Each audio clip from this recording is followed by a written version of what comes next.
जय श्री दादाजी। मैं धर्मेंद्र शर्मा भरतपुर राजस्थान का रहने वाला हूँ और दादाजी के दर्शन का सौभाग्य मुझे अप्रैल 1991 में अमरकंटक में हुआ। भगवान श्री दादाजी के जो परम प्रिय शिष्य थे जगत गुरु रामानंदाचार्य श्री राजीव लोचनाचार्य जी महाराज, सबसे पहले हम उनके संपर्क में आए थे। उनसे जब दादाजी के बारे में जानकारी मिली तो उनके दर्शनों के लिए अप्रैल में नवरात्रों के दौरान हमको अमरकंटक उनके दर्शन करने का अवसर प्राप्त हुआ। उनके जीवन में बड़ा प्रभाव रहा है हमारे, और अनेकों अनेक चमत्कार उनके देखे हैं, जिसमें कुछ मेरे व्यक्तिगत रूप से हैं, कुछ हमारे परिवार के साथ में।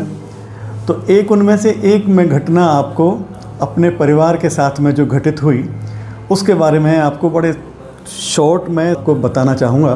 बात है 1995 मई की। उस वक्त हम बहुत क्राइसिस से गुजर रहे थे और हमारी एक तेल मिल थी जिसमें हमें लगभग उस समय 80-90 लाख रुपए का घाटा हुआ था और दुनिया भर का कर्ज हमारे ऊपर था। तो उस समय मई के अंदर दादाजी 1995 में हमारे घर भरतपुर पधारे थे। तो हम सब भाई लोग उनकी सेवा में थे और निवेदन उनसे जो था वो हमारी उस भरपाई का था कि दादाजी कृपा करें जिससे हमारी जो तेल मिल जिसने हमें नुकसान दिया है वो बिके और हमारी भरपाई हो और हम जिनका कर्ज है उनको लौटा के और हम सुख शांति से अपने जीवन को आगे बढ़ाएं। लेकिन उसी दौरान हो क्या रहा था कि मेरे से जो बड़े भाई थे उनकी मिसेस को बार बार मिसकैरेज हो रहे थे। उनकी एक बेटी थी, 8 साल हो गए थे बेटी को, बेटी 8 साल 9 साल की हो गई थी, लेकिन उनके कोई भी बच्चा ठहर नहीं रहा था।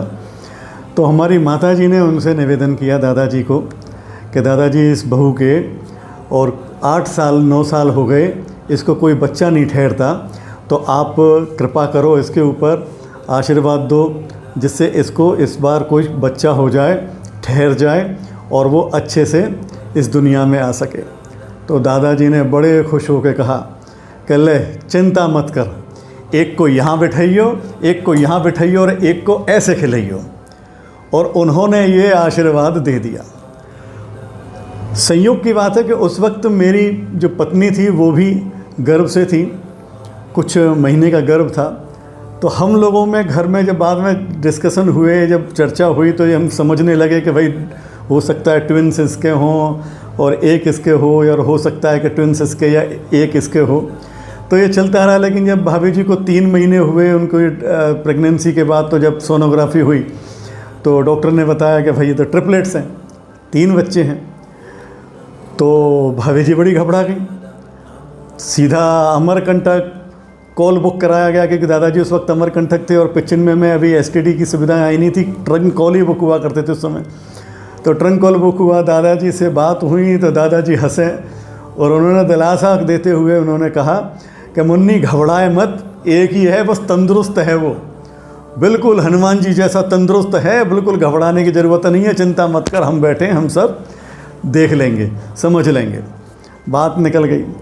फिर जब 7-8 महीने हो गए तो फिर उनकी थोड़ी सी तबीयत थोड़ी सी गड़बड़ करने लगी। तो फिर सोनोग्राफी हुई तो मालूम पड़ा कि सर ट्रिपलेट्स ही हैं और तीनों लड़के हैं। तो फिर खबर पहुंची कि दादाजी डॉक्टर कह रहे हैं कि ऑपरेशन से होगा, और कि हाँ मुन्नी ऑपरेशन से होगा और हम वहीं रहेंगे सूक्ष्म शरीर से, और बिल्कुल चिंता मत करें, तीनों बच्चे तेरे एकदम से, तीनों लड़के ब्रह्मा विष्णु महेश एकदम से हम लेके आएंगे इस दुनिया में, चिंता मत करें। और हुआ यही कि 27 दिसंबर 1995 को भाभी जी ने 3 पुत्रों को जन्म दिया, जिनका नाम सत्यम शिवम सुंदरम रखा हमारे परिवार वालों ने। लेकिन दादाजी आज भी उनको आखिरी समय तक ब्रह्मा विष्णु महेश के नाम से ही पूछते थे। आज वो 30 वर्ष के हो चुके हैं। तीनों बच्चे पूरी तरह से स्वस्थ, बहुत बढ़िया, अच्छे पढ़ाई लिखाई में, खेल में भी बहुत अच्छे रहे।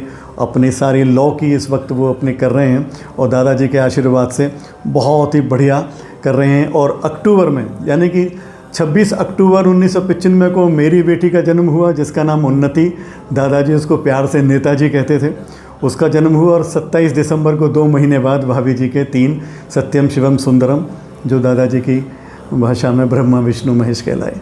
दादाजी की कृपा अपरंपार है और वो जो कह देते हैं बस हमें समझने में थोड़ा समय लगता है, लेकिन वक्त जब आता है तो वो ऐसा समझ में आता है कि बस आंखें केवल नम हो जाती हैं इन सब घटनाओं को याद करके। दादाजी की बहुत कृपा है। जय श्री दादाजी, ऐसी ही कृपा बनाए रखें।